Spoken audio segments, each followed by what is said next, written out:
พระบาทสมเด็จเจ้าฟ้าศรีสว่างวัฒนาองค์สมเด็จพระกัตติยะสุริยะวงศ์ซ่าภาคที่2ขมวนสวรรณเขตสารวันอัตตปือและพร้อมกันประกาศบ่ยอมรับรู้สิทธิของฝรั่งเศสที่มาปกครองลาวเพราะฉะนั้นจึงเป็นเหตุให้ปลดออกจากเป็นนายกพร้อมกับเป็นประมุขเป็นมหาอุปราชเพราะตามนโยบายนั้นก่อนจะให้ประเทศที่พัวพันนำการปกป้องว่าด้วยข้อตกลงได้ก็ดีควรให้พวกเข้าออกไปและมีการเจรจากันทางการเมืองต่างประเทศและพัวพันกันต่างประเทศในหลักการสากลนิยมที่ถูกต้องนั้นก่อนจะให้ประเทศที่พัวพันนำการปกป้องว่าด้วยข้อตกลงได้ก็ดีควรให้พวกเขาเจ้าออกจากพระราชอาณาจักรลาวด้วยการลบล้างสัญญาและบ่ต่อสัญญาในเมื่อหมดวาระการแล้วนั้นจึงว่าสมควรจะถูกต้องข้องสัญญาระหว่างชาติเช่นว่าการสัญญาระหว่างพม่าและอังกฤษอินเดียกับอังกฤษหรือประเทศเครือจักรภพอื่นๆก็เห็นเป็นเช่นนั้นโดยบ่อยากให้เป็นปรปักษ์ต่อกันภายในข้างหน้าเฮาอาจจะบ่เห็นได้ถ้าบ่ดังนั้นลาวเฮาก็จะตกเป็นหัวเมืองขึ้นบ่แม่นเวียดนามก็ต้องแม่นสยามตามนโยบายช่องชาติเอเชียที่อยากจะเอาลาวและกัมพูชาเป็นหัวเมืองขึ้นของเขาเจ้าพระองค์เจ้าศรีสว่างพระองค์พระเจ้าศรีสว่างได้มีญาว่าหลังจากนั้นพอตกมาในวันที่12เดือนตุลา1945คณะพรรคลาวอิสระได้พากันเข้ายึดเอาพระราชวังแล้วเปลี่ยนแปลงระบบการปกครองเพื่อให้ลาวมีการปกครองและมีการเปลี่ยนแปลงนโยบายกับต่างประเทศ1946พระองค์ทรงพระนามในสัญญาชั่วคราวระหว่างลาวกับฝรั่งเศสทรงเป็นประธานคณะผู้ต่างหน้าลาวในกองประชุมที่เมืองดารัสเวียดนามภาคใต้คณะพรรคลาวอิสระพ่ายแพ้สงครามกับพวกฝรั่งเศสแล้วคณะพรรคลาวอิสระก็พากันหนีข้ามไปยังฝั่งไทยต่อมาคันถึงในวันที่27เดือนกันยาปี1946นั้นก็ได้ส่งเซ็นสัญญากับรัฐบาลฝรั่งเศสเพื่อให้ราชอาณาจักรลาวอยู่ในความอารักขาชั่วคราวและป้องกันบ่ให้สยามกลับคืนมามีอำนาจและทำการปกครองลาวคืนอีกตอนหนึ่งพระเจ้าศรีสว่างวงศ์ทรงมีญาว่าสมัยลาวเฮาตกเป็นหัวเมืองขึ้นและเมืองซวยกับสยามนั้นบ่ได้มีโอกาสให้ลาวจะได้รับเอกราชจักเทื่อในเมื่อประเทศราชของพระองค์ที่ตกเป็นหัวเมืองซวยและปกป้องคุ้มครองจากมหาอำนาจจากโลกเสรีนั้นก็ต้องให้มีหลักการตามสัญญาว่าด้วยสากลหลักการกฎหมายสากลที่ลาวต้องการเสรีภาพประชาธิปไตยขั้นพื้นฐานให้สมบูรณ์แบบดังนั้นจึงให้เจรจากับรัฐบาลฝรั่งเศสมอบอำนาจคืนให้แก่ลาวในวันที่11เดือนตุลาปี1946ก็ได้ส่งพระราชทานแต่งตั้งสภาร่างรัฐธรรมนูญขึ้นพอตกมาในวันที่27พฤศจิกายนปี1946ลาวเฮาก็ได้แขวงสัญบุรีและแขวงจำปาสักอย่างสง่าผ่าเผยในครั้งประวัติศาสตร์ที่สำคัญในราชการของพระองค์ในวันที่11เดือนพฤศจิกายนปี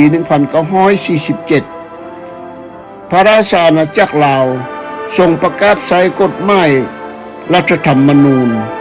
ฉบับทำอิฐกฎหมายรัฐธรรมนูญฉบับชั่วคราวได้ผ่านมติกองประชุมสภา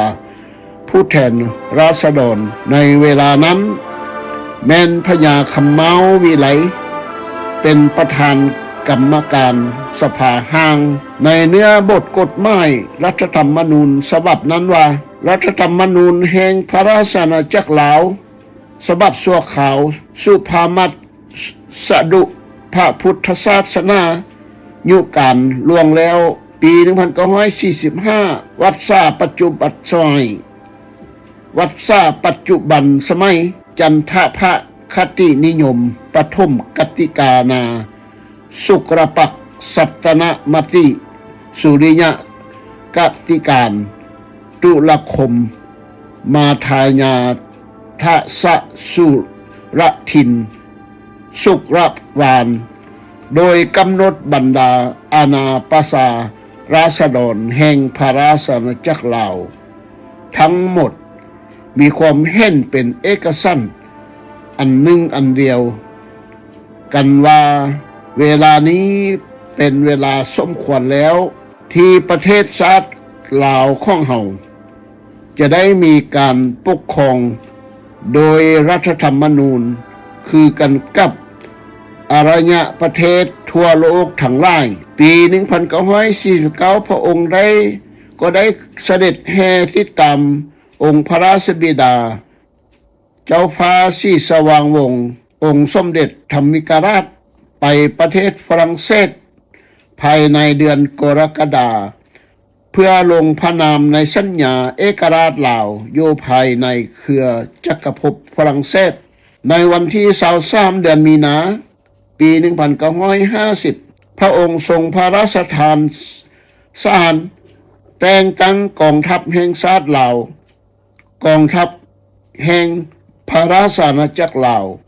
เป็นครั้งทำอิฐในการ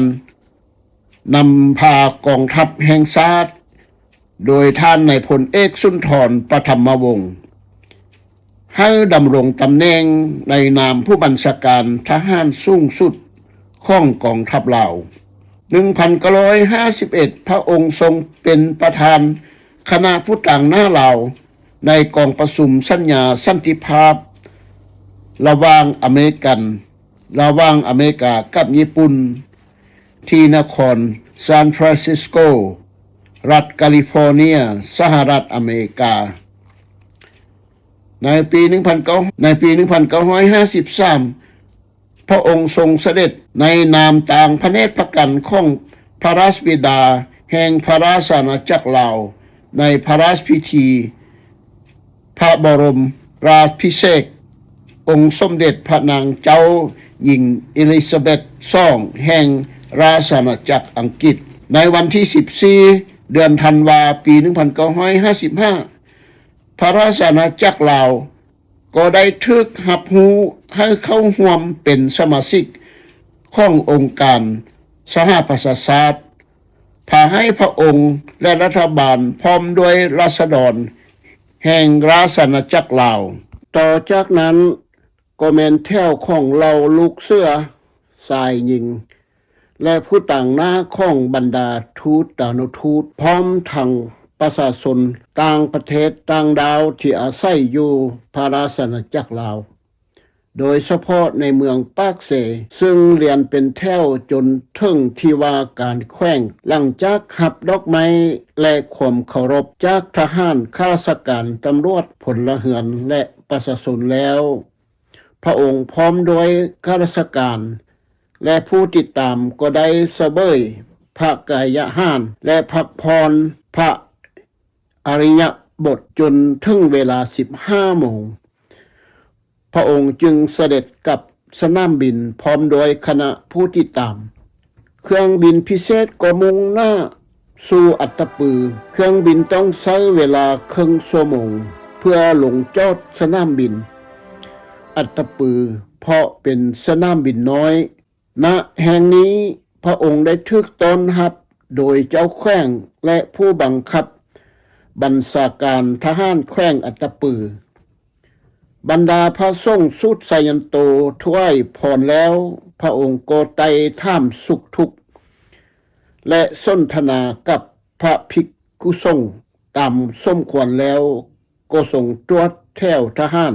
กองเกียรติยศต่อจากนั้นขบวนรถพระที่นั่งก็แล่นพาฝุ่นมุ่งหน้าสู่ตัวเมืองภายในเมืองอัตตปือประชาชนบ่าวไพรัษฎรลาวทุกเผ่าจำนวน1,000 คนพากันนั่งเลียนแถวอยู่ตามข้างฝากถนนทางซ่องจนสุดสายตาคอยถ้วยดอกไม้แก่องค์มงกุฎราชกุมารแห่งลาวซึ่งนับว่าเป็นภาพสะเทือนใจแก่แค่คนและข้าพเจ้าผู้เขียนข่าวเป็นอันมากองค์มงกุฎราชกุมารพร้อมด้วยเสด็จนายกรัฐมนตรีและเจ้าฟ้าหญิงสวีวรรณสว่าง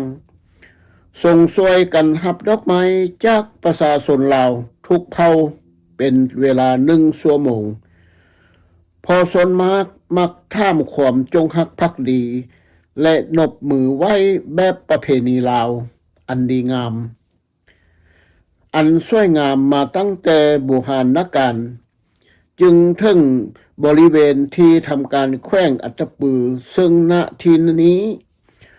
พวกนักเขียนได้ตั้งแถวยาวเหยียดอันเต็มไปด้วยความรู้สึกนึกคิดสนิทแน่นแก่พระองค์เป็นอันห้าสิ่งใดที่จะเปรียบปานได้ในบนจิตใจแห่งความหักห้อมและจงหักภักดีต่อพระองค์ลาวล้านช้างตามซ่องฟ้าข้างถนนหลวงทางราชการได้ปักถุงสร้างซ้ำหัวหรือสร้างซ้ำเสี้ยนในขณะที่พระองค์และผู้ติดตามแห่เสด็จไปต่อจากนั้นพระองค์ก็เสด็จเข้าสู่โหงการแขว้งซึ่งพิธีบาซี่กำลังรอท่าพระองค์อยู่แล้วเวลา20 โมงวันนั้นประชาชนบ่าวไพรัษฎรถึงเผ่าต่างๆได้พากันแห่ทวนไฟถ้วยความจงรักภักดีให้ความเคารพแด่พระองค์บริเวณอันกว้างใหญ่ของที่ว่าการแขว้งหุงโรดไปด้วยแสงทวนไฟจำนวนพันและเสียงโห่ฮ้องสะดุดีองค์มงกุฎราชกุมารของชาวลาวทั้งชาติบ่ได้คาดเป็นระยะไปมันเป็นภาพที่ประทับใจยิ่งนักภาพหนึ่งซึ่งจะลืมเสียบ่ได้หุงเช้าหรือหุงอรุณวันใหม่ของวันใหม่นั้นคือวันที่1 ธันวาคมพระองค์ทรงเสด็จไปเป็นประธานในงานรับน้ำใหญ่ที่วัดใหม่ซึ่งณที่นั้นพวกพ่อบ้านตาแซงและหัวหน้าเหล่าถึงเผ่าต่างๆประมาณ200 กว่าคนได้พากันกล่าวคำสาบานและช่วยความจงรักภักดีต่อสมเด็จพระเจ้ามหาชีวิตรัฐบาลและประเทศชาติต่อพระพักตร์ของสมเด็จพระมงกุฎราชกุมารเสด็จนายกและบุคคลชั้นผู้นำขั้นสูงของรัฐบาลและในขบวนแห่ในการติดตามสมเด็จครั้งนี้เมื่อพิธีรับน้ำสิ้นสุดลงแล้วสมเด็จองค์มงกุฎราชกุมารทรงถือโอกาสเยี่ยมยามสถานที่ต่างๆส่วนเสด็จนายกรัฐมนตรีพร้อมด้วยเจ้า